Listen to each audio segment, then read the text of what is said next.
दोस्तों कैसे हैं आप सभी सभी अच्छा कर रहे होंगे। मैं बताऊं, मैं भी बहुत अच्छा हूँ। वीडियो अच्छा लगे तो CKD stock market news channel को सब्सक्राइब कर लेना, साथ ही बेल आइकन बटन को प्रेस कर देना। चलिए शुरू करते हैं। फ्रेंड्स आइए चलिए बात कर लेते हैं आज एचसीएल टेक्नोलॉजी के रिजल्ट्स के बारे में। किस तरीके से रिजल्ट्स रहे, क्या ये शेयर भी क्रैश करेगा।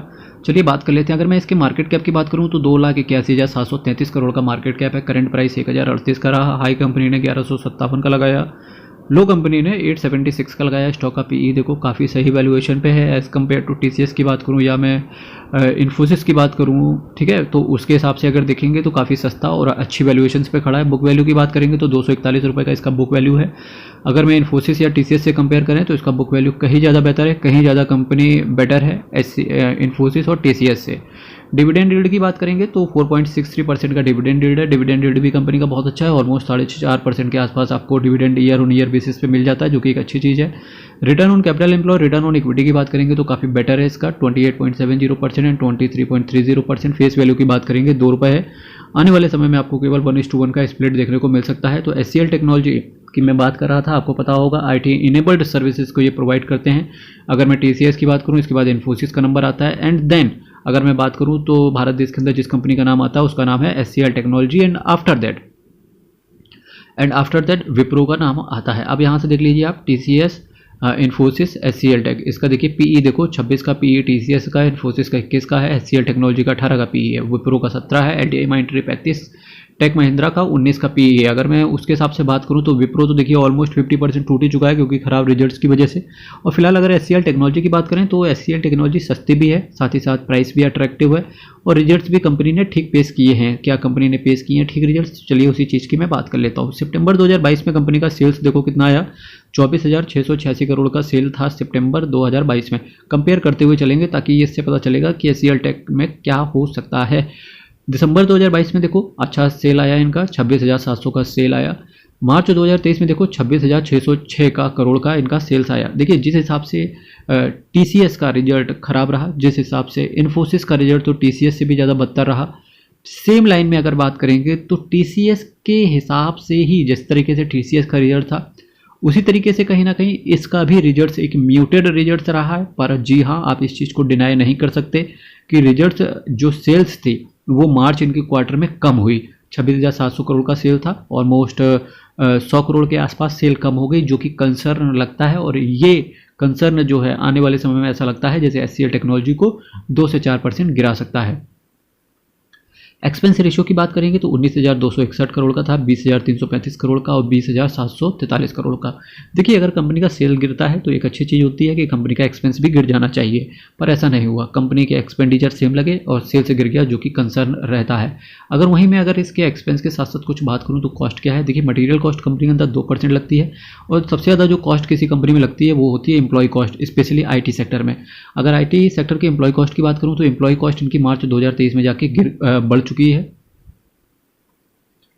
एम्प्लॉय कॉस्ट कंपनी के बढ़ते हुए देखने को मिली है। यही रीज़न है कि जो आईटी सेक्टर्स की कंपनियां हैं इन्होंने फायरिंग करी है और रिसेशन नाम का जो कीड़ा है वो आईटी सेक्टर में चल रहा है।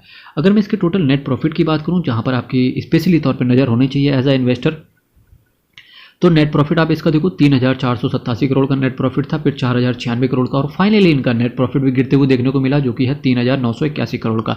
ईपीएस की बात करेंगे, 12 का ईपीएस था, फिर 15 का ईपीएस आया और ईपीएस भी गिरते हुए देखने को मिला और करंट में इनका 14 का ईपीएस चल रहा है। साथ ही साथ अगर इसके देखो आप ईयर ऑन ईयर बेसिस पे अगर तुम इसकी सेल्स की बात हम लोग अगर देखते हुए करने को चलेंगे तो देखिए मार्च 21, मार्च 22, मार्च 23 75,000 करोड़, फिर 85,000 करोड़ और ईयर ऑन ईयर बेसिस पे कोई गड़बड़ नहीं है, 1,01,456 करोड़ का सेल चल रहा है। अगर वहीं एक्सपेंस की बात करेंगे तो ईयर ऑन ईयर बेसिस पे कंपनी का एक्सपेंडिचर भी इस साल इनका ठीक ही रहा है। जिस तरीके से पास्ट में expenditure year on year basis पे रहा वैसा ही रहा है, तो कोई दिक्कत नहीं है। ईयर ऑन ईयर बेसिस पे कोई दिक्कत नहीं है, पर कंपनी के क्वार्टर ऑन क्वार्टर बेसिस पे दिक्कत आई है। वो शायद कंसर्न रहा है कि ग्लोबल की वजह से, ठीक है, ग्लोबल में जिस तरीके से आईटी का डिमांड कम है उसकी वजह से कंसर्न आया है, क्लाइंट भी इसकी वजह से कंसर्न आया। हालांकि कंप्लीट चीज़ आपको यूट्यूब पे सर्च कर लेना, SCL टेक्नोलॉजी की गाइडेंस भी ये लोग देते हैं। अब गाइडेंस किस तरीके से निकल के आएगी, आप इस चीज़ के लिए यूट्यूब को सर्च मारना, आपको पता चल जाएगा। नेट प्रॉफिट की बात करेंगे तो ईयर ऑन ईयर बेसिस पे इनका नेट प्रॉफिट पे भी कुछ खास इंपैक्ट आया नहीं है। EPS देखिए, EPS भी ईयर ऑन ईयर बेसिस पे बढ़ता हुआ देखने को मिला है।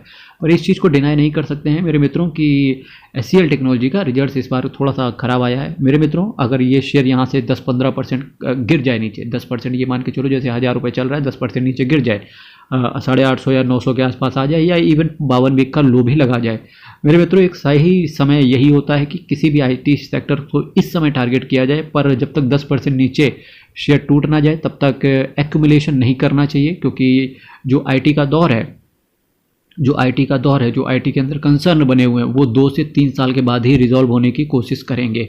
ठीक है, तो जैसे ही 10% नीचे आए आप फिर वहाँ से एक्यूमुलेट करने की चेष्टा कर सकते हैं। ठीक, इसके साथ साथ अगर मैं ईयर ऑन ईयर बेसिस पे अगर कंपनी की बैलेंस शीट की बात करूँ तो शेयर कैपिटल इन्होंने बिल्कुल मेंटेन करके रखा हुआ है।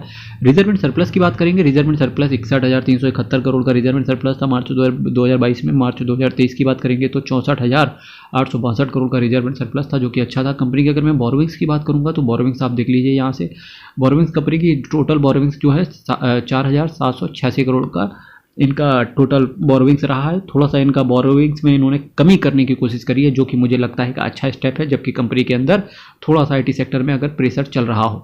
तो मेरे मित्रों, अगर मैं एक क्वार्टर ऑन क्वार्टर बेसिस पे बात करूं तो जी हाँ, कंसर्न आए हैं IT सेक्टर से रिलेटेड। वो न केवल IT सेक्टर में केवल SCL टेक्नोलॉजी के अंदर आए हैं, बल्कि वो पूरे फेज पर आए हैं।